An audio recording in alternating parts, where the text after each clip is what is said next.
Hey. On today's episode of the pod, I talked about self love, how we can love ourselves, why we need to love ourselves, and just everything about self love. I brought some theoretical aspects, theoretical insights to the conversation, talking about bell hooks, all about love, Kendrick Lamar, poetic justice, and Adekunle Gold's Chasing Peace of Mind. This feels like a project summary, but enjoy the episode.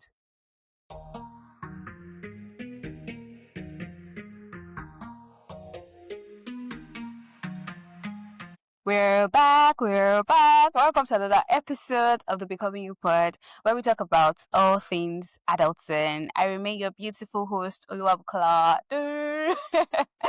You guys, it's so nice to be back.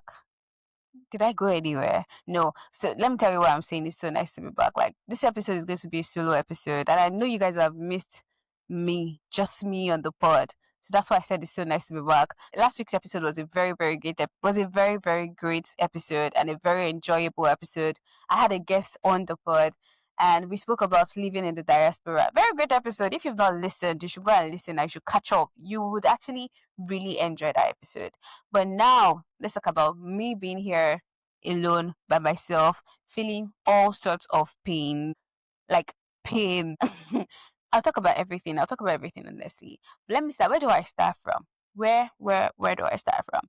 On this week's episode, we'll be talking about love. Why? Because this new week is a love themed week for me. You want to know? See, I'm wearing red, color of love, red and white. See my nails, red.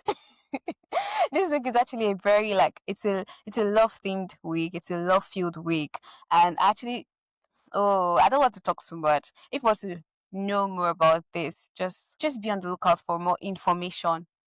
And where would you find this information? On my IG, on my Instagram. So if you're not following me yet, go and find me and follow me. See, people, I'm not in the mood today. I'm not like I'm really just trying to talk. I feel so tired. I feel so weak. I feel like I should be in bed taking something hot and just taking naps and just sleeping. But I have to do this. I have to do this because I have to drop a new episode on a Thursday and Sunday. Today is like the best day for me to record. And aside from that, like you guys, we're not breaking our consistency streak over here. We're not doing that. We're not doing that. And talking about taking hot stuffs. Guess what? I have a surprise for you all. Da da da da da da da. So I got a mug upgrade from my partner. The mug is so cute. I like it. Thank you. And guess what I have in my mug today? You people, I just used to say that thing. I've not seen anyone guess before. You guys don't care about me, but yeah, please, I'm begging. Guess what I have in my mug today? Guess what I have in my mug today? I'll be on the lookout for your guesses. Thank you. So, on today's episode of the pod, we will be talking about self love. But before we get into today's conversation, let us catch up. Let us catch up. So, what have I been up to? How have I been? Hmm. I've been up to being in love.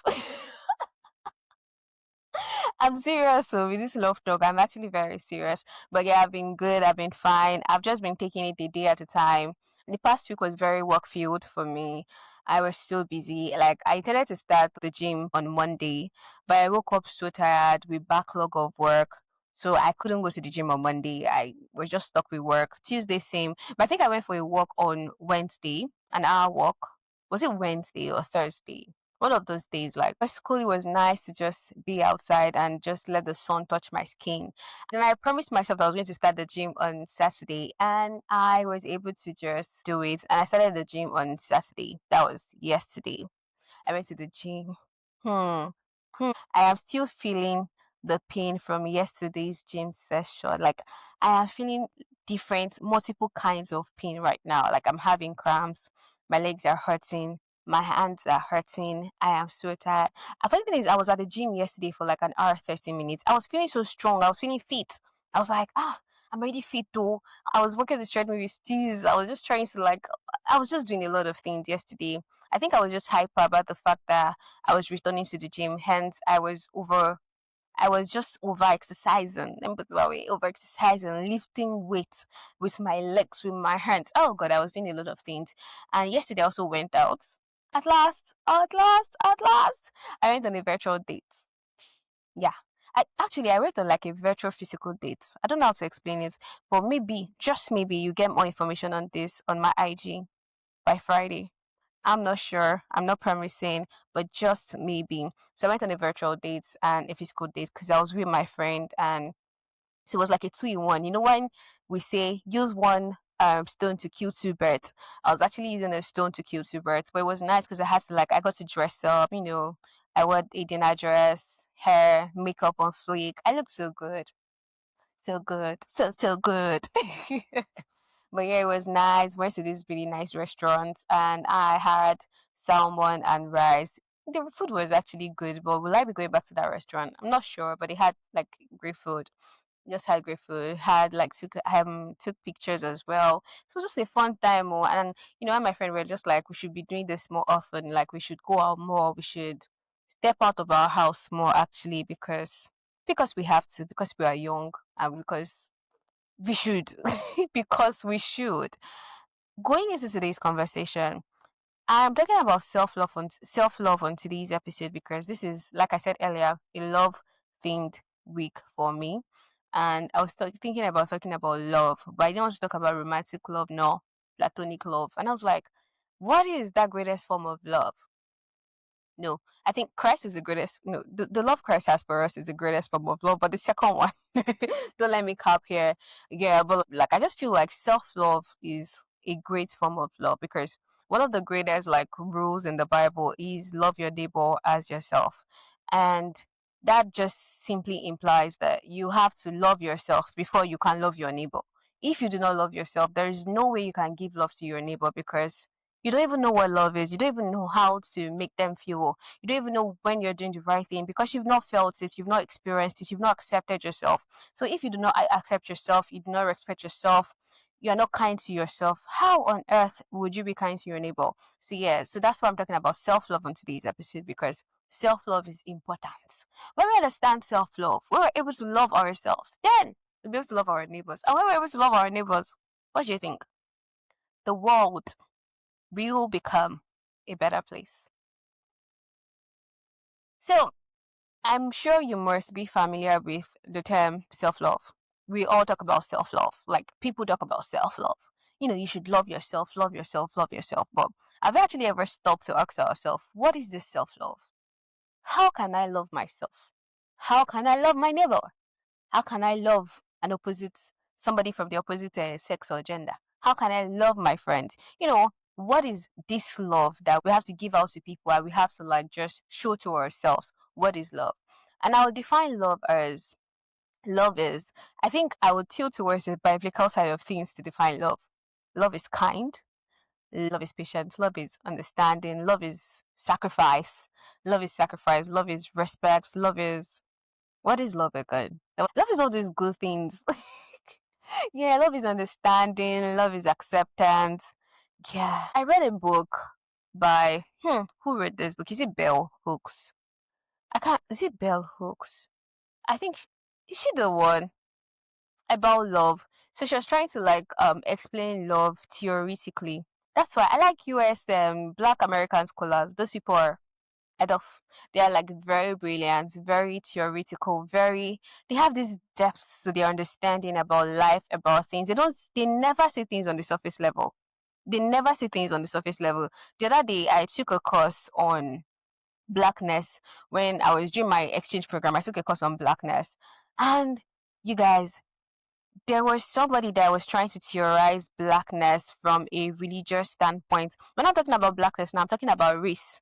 And this person theorized it from the beginning of beginning of the world and talking about how in the Bible they compared like how the world was black. They compared it with being void, like that means it was without form and shape, it was empty, and how the person now linked it to white people's stereotype of black people, that you know black is negative, black is empty, black, you guys, I'm not ready to go into that because I argued, I tried like talking about that theory in class. I remember asking questions about it, that are we sure that this analysis we are doing is actually analyzing, but the person that actually did this analysis is a very big scholar, someone that knows what they are doing. So I'm actually the one not getting what like they wrote about. But yeah, that's just by the way. That's just to tell you that Black Americans will theorize everything, and it's always so nice to like read about them, read their theories, because it just helps you open your mind. It helps you.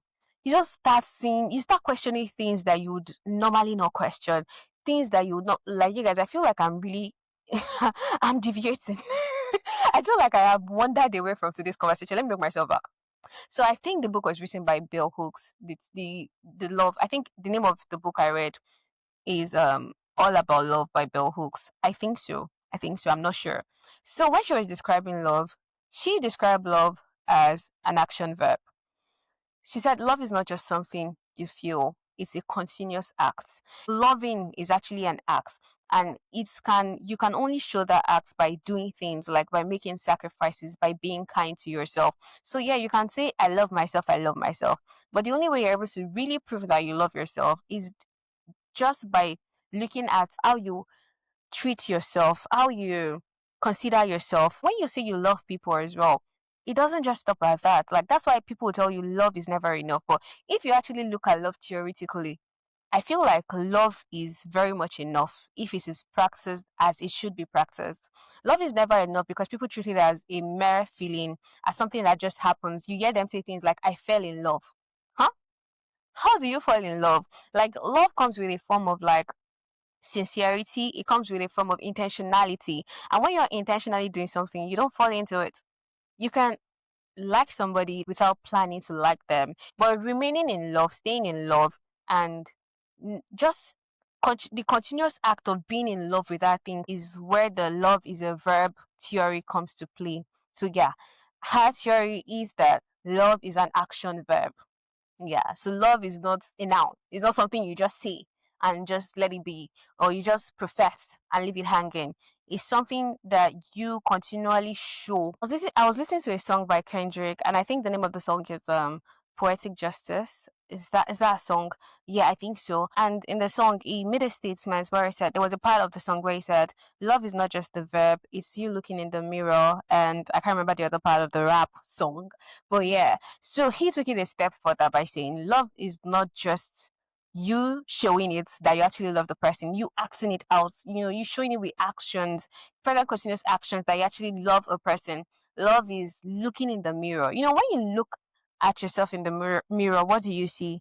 You see yourself, you see your imperfections, you see your flaws. So love is understanding that you're not perfect as a person, but then you have to like make conscious efforts to remain in love. And I feel like that's what we're just trying to explain. Anyway, all this is just to say love is not just the word. Love is not just the feeling. Love is not just an action verb. Love is understanding. Love is looking in the mirror, like Kendrick said. Is understanding your flaws, is understanding the imperfection, and still choosing to stay in love, and still choosing to remain in love. And self love is doing all these things that I have described to yourself, loving yourself, respecting yourself, being kind to yourself, being graceful with yourself, being true to yourself, being appreciative of your efforts. And it's a verb because you have to do it continuously, even when you fuck up, even when you do something bad, even when you think you're not doing the right thing, even when you think you're not making yourself proud, even when you think you're making mistakes, even when you think you can do better. The act of just being graceful with yourself through it all, the act of just being there for yourself regardless, the act of forgiving yourself even when you think you've wronged yourself, that is love. And understanding that yes, your imperfections might exist, yes, your insecurities might exist, but you still choose yourself first, you still love yourself first, you still be kind to yourself. And I feel like that is self-love. That is the foundation of self-love, because we're not perfect humans. Self-love is not liking yourself as a perfect being, like is understanding that yes, you may not be perfect, but you still love yourself regardless. I believe that is self-love. All these things are good things, and you might be wondering, why will anybody not want to be kind to themselves? Why will anybody not want to love themselves? You might be asking these questions, but the thing is, it's not like they don't want to, but in some cases many people don't even know how to. And In other cases, people don't even know that they don't love themselves. So let's break it down. Why do people actually struggle with self love? Why do we think people struggle to love themselves? And there are different factors that can actually cause it. There are external factors that can hinder you from loving yourself as much as you should. There are internal factors that can actually hinder you from loving yourself. Let's start from the external factors. One, societal standards, societal expectation of us can hinder us from actually loving ourselves. So here is how. The society has like expectations that's either set for us.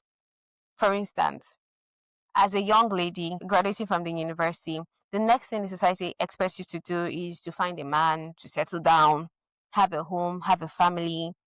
So when you do not follow the societal order of things, so when you do not follow the societal like order of things, when you are not working and achieving things within the deadline that society in quotes has set for you, you might start feeling bad about yourself. You might start feeling like something is wrong with you. You might start feeling like, oh, you're not doing things that your mates are doing. You might start feeling very down, very, you might even start withdrawing from your friends, from people that could even help you because you feel you just hate yourself. You feel like you're not doing enough. You feel like you're not good enough. You feel like you're not capable of doing as much as other people are doing it. So yeah, societal expectation is that number one factor that hinders us most times, like from loving ourselves. Because now you can see what other people are doing, and it's not only that you see it. Society expects you to also be doing what other people are doing. Society does not care if you don't want to move with that deadline. It does not care if you don't want to get married, if you don't even want to follow the its order of things. But people will make comments, people will say things, and in a way the view of others of us always like gets to us, always affects us. And that's why you might not feel bad about yourself, but when you start feeling some kind of external pressure to do certain things and you just start feeling left out, you start feeling like you're struggling to catch up with your peers, you're struggling to catch up with your mates, there's this way it makes one feel like you start questioning things, you start questioning yourself, and sometimes you just start hating yourself because you feel like maybe you're stuck in the wrong setting, in the wrong place, sometimes even in the wrong body. So yeah, societal expectation is that one thing, like one of the major external factors that stops us from actually loving ourselves as much as we should. Another example is learned behavior. You just struggle to put yourself first because you've been trained to put other people's feelings, put other people's emotions, put other people's needs before yours. Hence, you find it so hard to say no. That's me.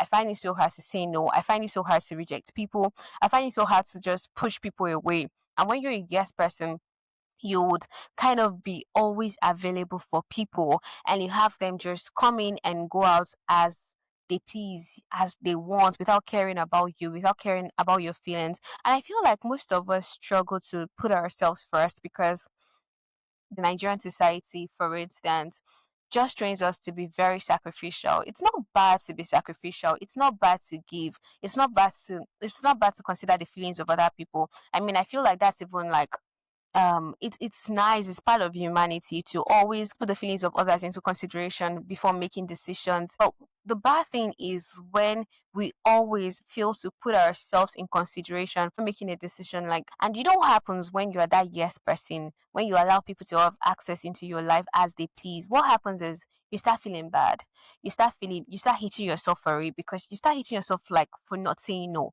There are times where I've said yes to something I should have said no to.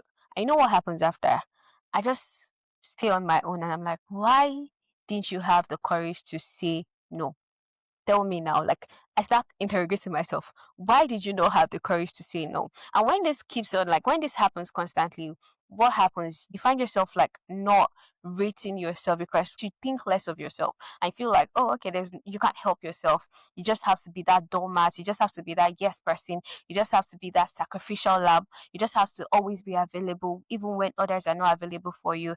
And it just keeps hurting you. It keeps hurting you, it keeps making you shrink yourself. So that is like the second factor that can stop us from loving ourselves as much as we should, or just make us struggle with loving ourselves. So the third one now is childhood experiences. See, children are very, very much aware. While I cannot remember everything that happened to me as a kid, I can say that in a way, everything that happened, positive or negative, have shaped me into becoming the person I am today. And some of them I've had to like really fight them, so like they don't restrict me from being this expressive person or from being a confident person.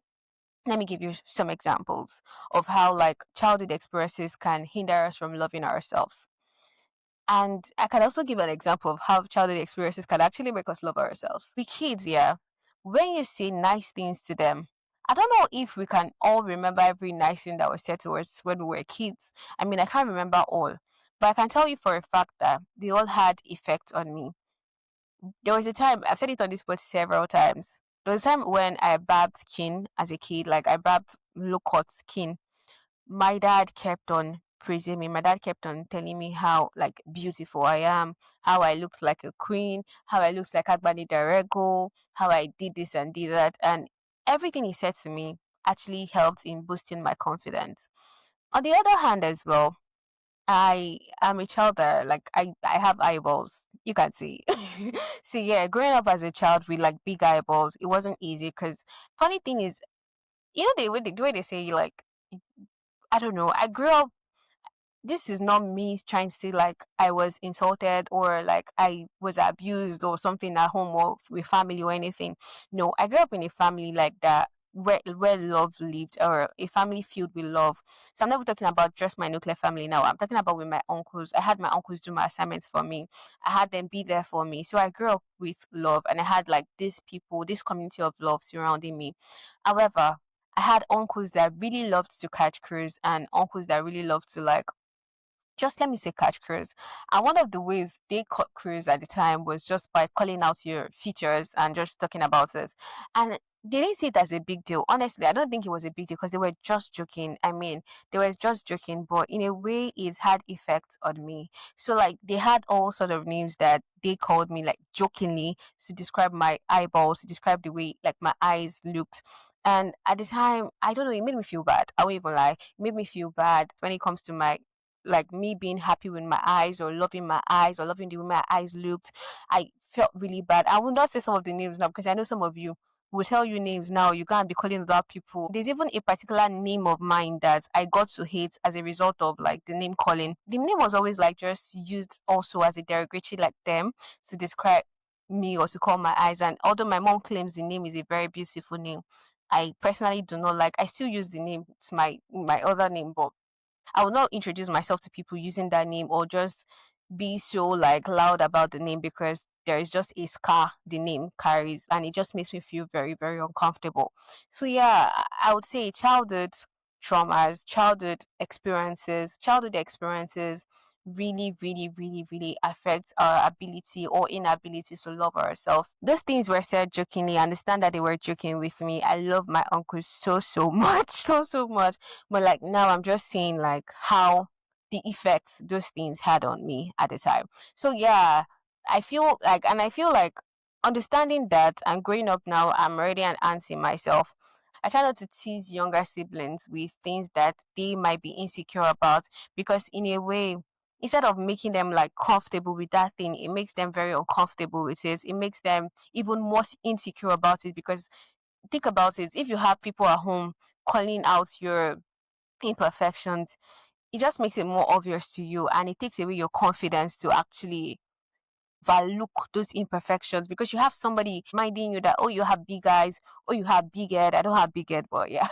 Oh you have big head, oh you have this, oh you have that, oh you have this. And it affected me in secondary school as well because I felt I wasn't good looking for the most part of my secondary school days. And I avoided the mirror at all because like you would be surprised to know that I think from my SS1, and even if it was from GS1, I avoided looking at mirrors. Like, I stopped looking at mirrors. I did not enjoy looking at mirrors because I did not like the reflection of myself that I saw. And yeah, this brings us back to Kendrick Lamar's line. Self love is looking, yeah, I think looking at yourself in the mirror because I couldn't. So maybe at that time I didn't love myself. I didn't even know what self love was anyway. But I think thinking about it now, clock it, clock it, clock it, clock. At that time, I think I actually did not love myself because I couldn't look at myself in the mirror. I didn't like the version I was. I did not consider myself beautiful. I felt like I had facial features that were actually not proportionate to my face, and I just really felt bad about myself, honestly. Yeah, I really felt bad about myself. And the name calling did not help. So, like, this childhood experience really, really, sometimes I actually think about it and I'm like, how did I overcome that feeling? Like, how was I able to just dead that bookie that did not like looking at the mirror, that hated taking pictures, that did not like herself or how she looked? How am I this woman I am now? Really, like, there are times I just ask myself that question because I'm honestly lost. Like, I'm really proud of myself, anyways. I'm proud of the person I am right now, and I'm proud of how much I've grown to love myself and to just understand myself and to accept myself. Up to my SS3. SS3 is like the last class before leaving secondary school. That's high school. I was dealing with insecurities like mad. Like, I was very insecure about how I looked. Even when I started my jam tutorial at the time, I was not that person to be taking pictures or looking at a mirror, but I was trying. And slowly I've moved from somebody that in my part one, I was always on full makeup, like full glam makeup, do my brows, use foundation. And then I slowly moved into not even using foundation or even caring about doing makeup as much. Now I just do it occasionally when I want to. And even if I do it every day now, it's not because I do not love myself or anything. It's just because I want to have that look. I've grown. I've grown. I'm proud. I'm proud of myself. But yeah, you know what? Not everybody is able to, like, not everyone is able to grow out of that traumatic childhood experience. Not everybody is able to leave that past that they are not proud of. Everybody is able to leave that part of them that's just that was shrinking day by day with the name callings and everything. Not everybody is able to leave, not everybody is just able to move past things that have brought them down, things that have made them question themselves. Not everybody is able to move past things that have made them question their abilities, their looks, or just made them feel like they do not belong. They are not supposed to be here because they don't look a certain way, they don't act a certain way, they don't talk a certain way, they don't just fit into the conventional person, beauty standard, intellectual standard. Yeah, not everybody's able to just move on from that or able to fight these voices in their head telling them that they are not enough because that's all they've ever heard. Dealing with low self esteem is a thing. It's a thing and it's very, very hard. It's not a really nice place to be in. And I'll even say that sometimes I think I still deal with it. I feel like I still need to test myself with certain situations, be in certain spaces, break through certain barriers for me to get the full conviction that I have completely dealt with low self esteem and I'm very much confident in who I am, in my abilities, in my skills, in myself, in my person.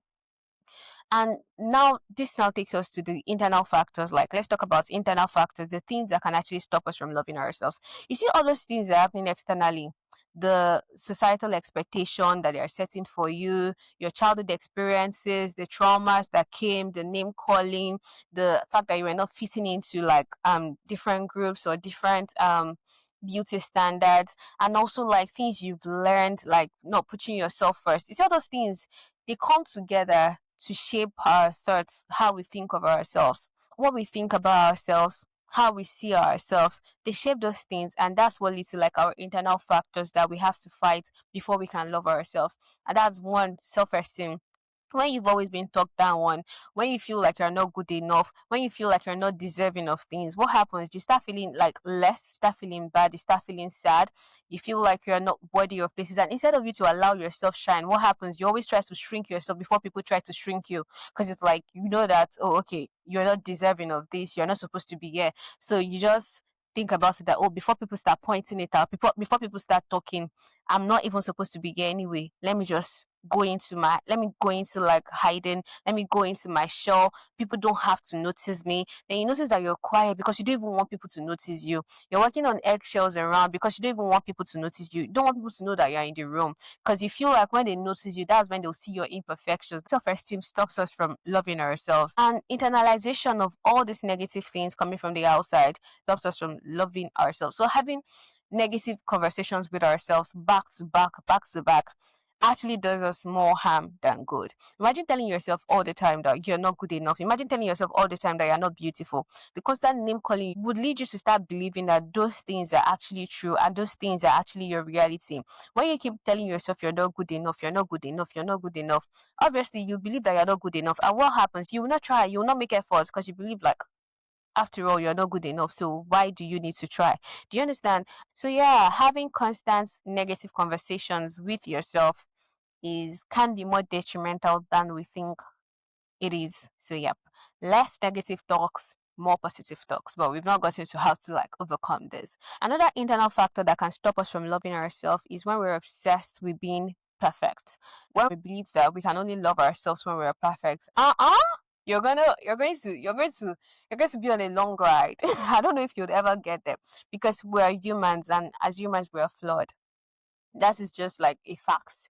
Yeah, I feel like we humans are flawed, and loving yourself is just understanding that you need to love yourself even with your flaws. You don't have to be perfect to love yourself, and you don't have to be perfect to be loved by somebody else as well.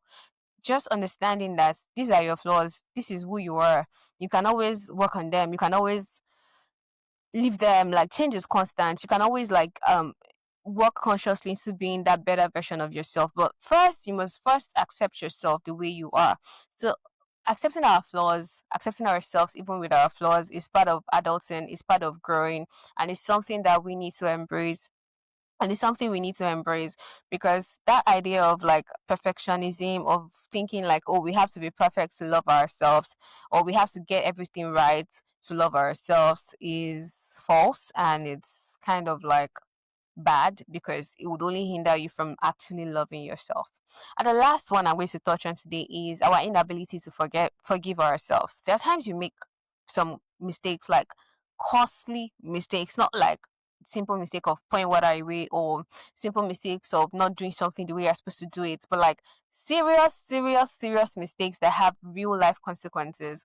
For instance, I don't really have any example, but just taking a wrong turn in life, or just not doing something you're supposed to do, and it just like sets you behind by a couple of years. Those are the kind of mistakes I'm talking about. Those kind of mistakes can make you question yourself, can make you hate yourself, can make you feel they can make you feel really bad about yourself. But you need to understand that you're human. You're human, and you need to forgive yourself, because we need to be kind to ourselves. Because sometimes you find out that you're able to forgive yourself for something you've done, but then somebody else would offend you and you forgive them. You're quick to tell them, oh, no worries, it's fine, you were okay, we're good. Why are you not extending the same grace to yourself? Why are you not forgiving yourself?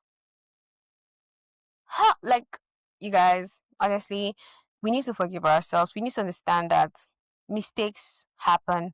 Mistakes will always happen. What matters is how we're able to like move on from them. Is understanding, acknowledging that we made a mistake, and looking for ways to actually right the wrong if possible. And if it's not possible, go to God, ask for forgiveness, talk to somebody if you make you feel better, and just keep it moving. It's hard. It's easier said than done. I mean, I don't know the kind of mistake you've made.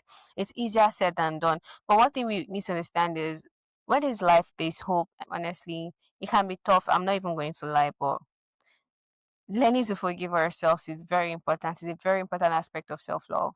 If you want to love yourself, you have to forgive yourself. And sometimes inability to love ourselves is naturally as a result of any of these reasons that I've listed.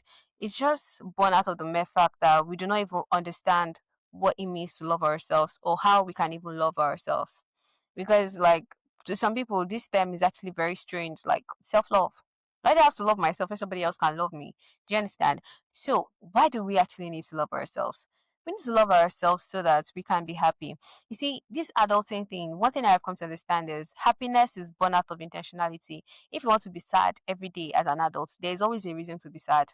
Like, I feel like as an adult, you find more reasons to be sad than more reasons to be happy, because something is always wrong somewhere. Something unexpected is always popping up somewhere.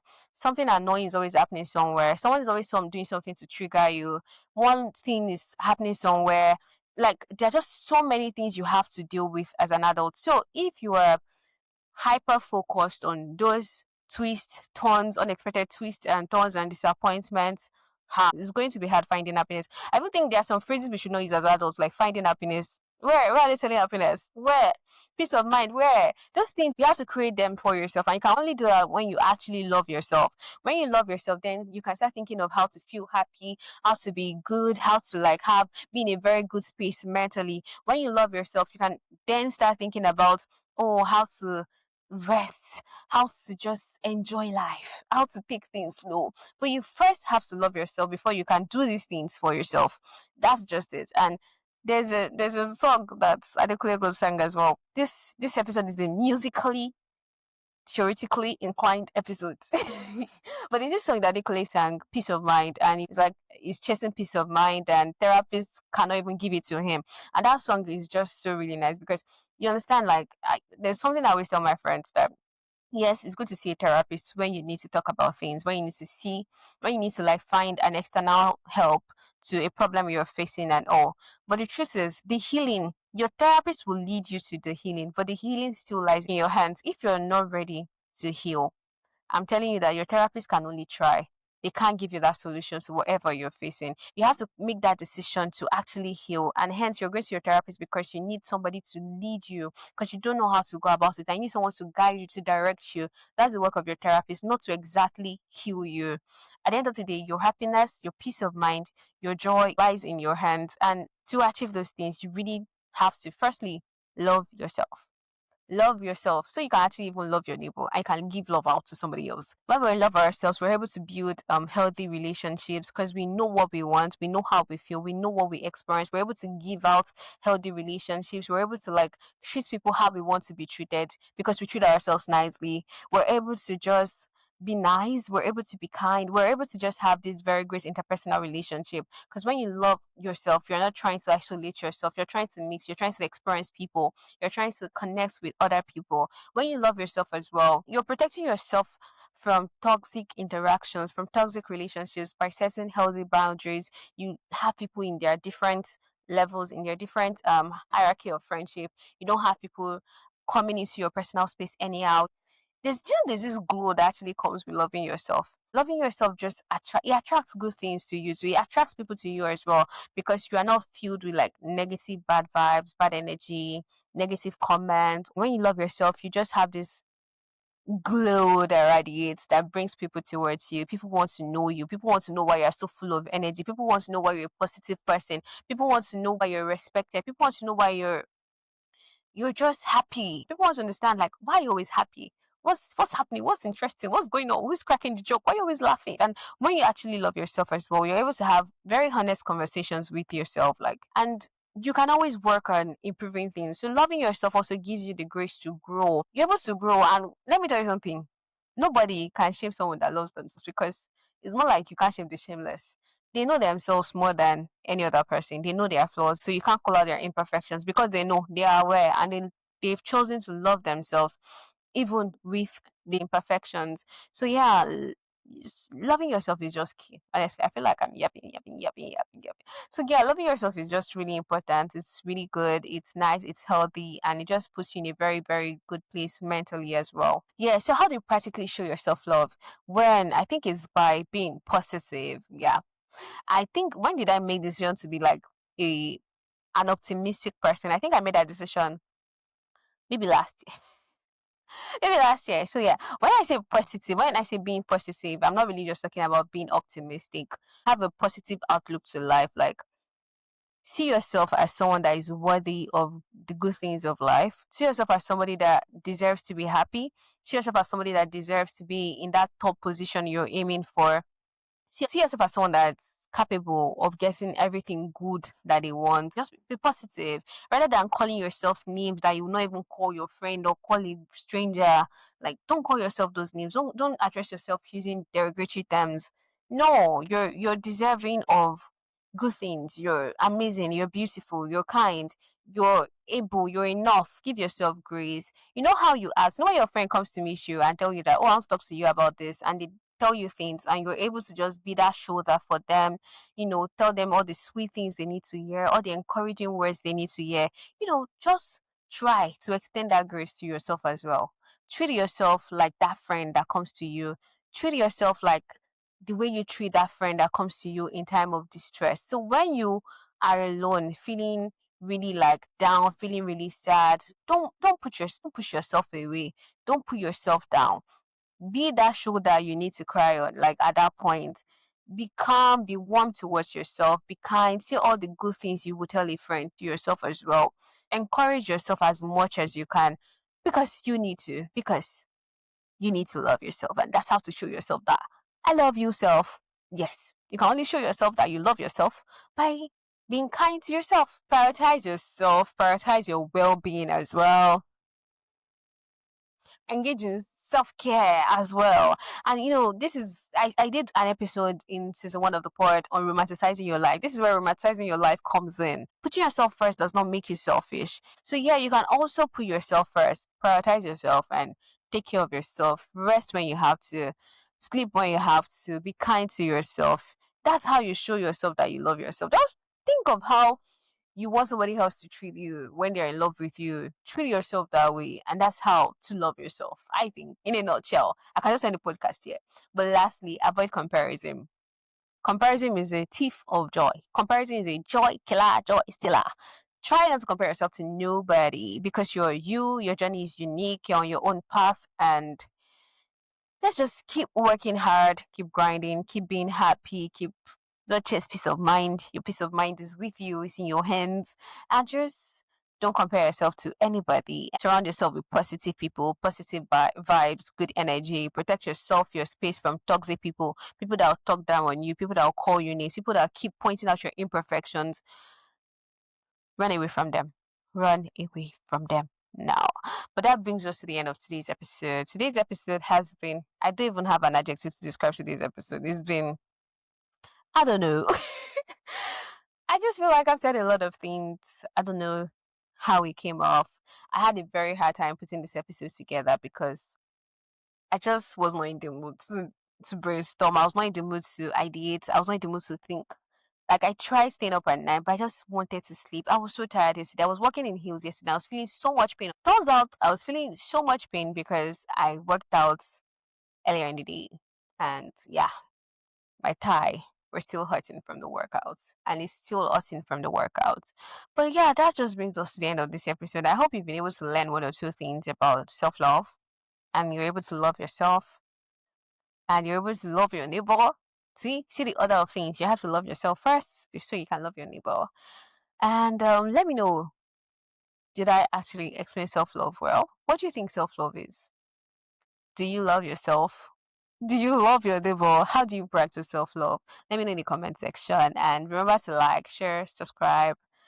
It was nice recording this. And bye, friends. Until next week. Take care.